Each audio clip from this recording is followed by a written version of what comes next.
Psycho-Cybernetics, Chapter 9. Welcome to Rethink Your Perspectives blog.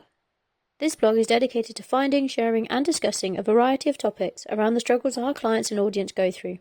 Each episode we will discuss a key concept that many humans struggle with and give you a variety of perspectives for you to see the concept through, so you can find one that makes it feel easier to deal with. We hope you get some benefit from these blog posts, and we would love to hear your thoughts. Don't hesitate to like, share and comment at the links.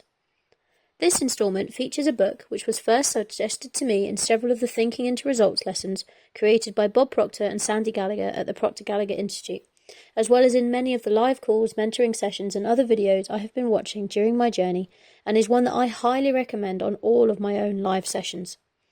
As an aside, Thinking into Results is a life-altering program that opens your mind to the limitless possibilities that you have within you. Using 12 lessons ranging from adjusting your self-image through leadership qualities and practice to the knowing-doing gap, this program is designed and proven to change your life in every way, in your relationships, finances, careers, well-being, and many other areas of your life. Get in touch if you want to know more about this program. Psycho-Cybernetics is a truly revolutionary book. Considering it was first published in 1960, it's astounding to me that it has not become a key text in schools around the world, as the information contained within would make every single human a better and more productive person. Not only for the good of our species, but for them as individuals as well. The book is available in most good bookshops, online and in person, and I highly recommend you get yourself a copy if my write-ups resonate with you. I hope they do the book justice, but they are only small snippets. Stay tuned for my reviews over the next couple of weeks as I repopulate and update these blog posts which were originally written in 2022. My version of the book has space for reflection on each of the chapters, so I have included my thoughts at the bottom of each of the chapter summaries. Chapter 9. The Failure Mechanism. How to make it work for you instead of against you. Chapter 9 of Psycho-Cybernetics by Dr. Maxwell Maltz is all about the failure mechanism and how we can use it to our advantage. We all have a failure mechanism built into our personality. It may sound counterproductive, but it is essential to our survival. Imagine your brain is like a computer that helps you to achieve your goals. Sometimes when we face challenges or setbacks, our brain can start to believe that we are destined to fail. This is what Maltz calls the failure mechanism. But here's the good news. We can reprogram our brain to work for us instead of against us. By recognizing potential danger, you can correct your actions. You can use the signals to get to your destination safely and quicker. Our body's red lights and signals tell us when something is wrong so we can get it sorted. We need to make sure we see the signals for what they are. Focus on what you're being told, not the pain of the message. Be it something physical that needs a doctor's attention or a feeling that your intuition is telling you to follow. Failure symptoms are signals. We need to see them as the negative feedback they are, to be aware of them and correct course accordingly. Take positive action and don't dwell on the negative. Appropriate responses to negative situations. Failure. The following list are appropriate responses to negative situations that happen, but they do not create happiness.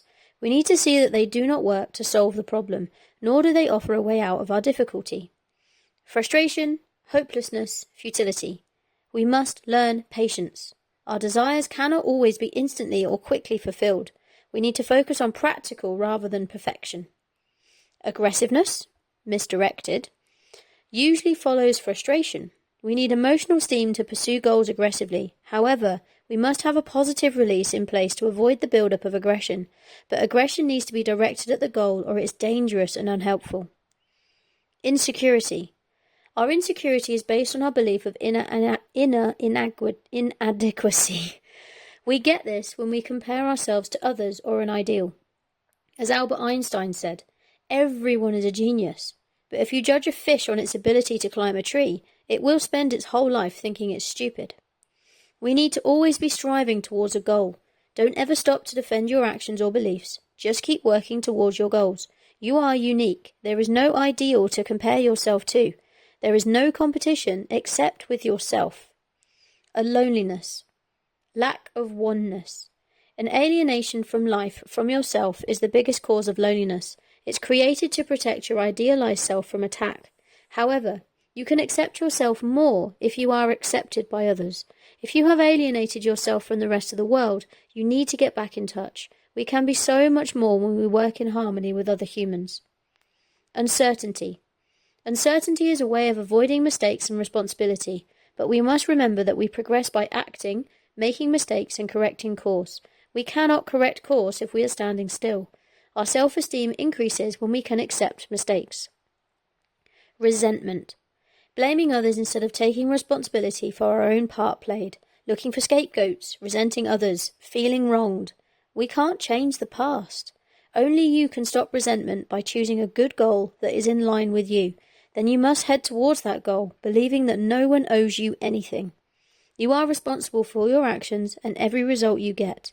You and no one else. Emptiness. You have no ability to enjoy life at all. It's a symptom of not living creatively. We all need to have a worthwhile goal to strive for. Otherwise, what's the point? This is put across very well in the film Free Guy with Ryan Reynolds.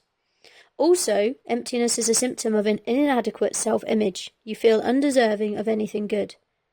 You need to strive for real success to gain deeper inner satisfaction, not phony success, which is a goal you strive for to please others. A failure analogy. Think of a car. The little dashboard lights are there to serve as negative indicators.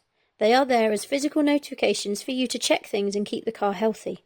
However, if you were to focus on the dash lights instead of the road, well, I'm sure you can guess what would happen next. Merely glance at the negative indicators, but focus on the positive goal ahead, your destination. Be aware of the negatives so you can steer clear of them, recognize them for what they are, and take positive action to steer clear. How to integrate this chapter into your own life. One tip from the chapter to integrate it into your life is by changing your self-image. If we see ourselves as capable and successful, our brain will start to believe it too. This can help us overcome obstacles and reach our goals. Another tip from the chapter is to practice visualization. By imagining ourselves succeeding and achieving our goals, we can train our brain to focus on positive outcomes. This can boost our confidence and motivation, making it easier for us to turn our failures into opportunities for growth. So how can you integrate these tips into your daily life? Start by practicing positive self-talk. Whenever you face a challenge, remind yourself that you are capable of overcoming it. Visualize yourself succeeding and achieving your goals. With practice, you can reprogram your brain to work for you and turn the failure mechanism into a tool for success. The copy of the book I have has spaces after each chapter to write and reflect on an experience from your past that is explained by the principles given in the chapter. This is what came up for me. I got bored at an old workplace when I got into the habit of only doing the bare minimum once I trained the computer to do the biggest chunk of my work for me. This meant I then had no goal, nothing to work towards. I always feel better off after exercise if something is frustrating me. Fitness is my positive release of any building frustration. When I resent others, laying blame on them for something or wanting what they have, I feel crappy. However, when I then accept my own role in the failure or my lack of their success, I feel better. I can then see routes to success where before I only saw jealousy of others. What do you think? What's coming up for you after reading this summary? Comment below or send me a message. If you would like some help to get you accepting how your failure mechanism works, I would love to help. Get in touch or check out our courses for some supported self-help. To your success, Jaiye. Rethink your perspective.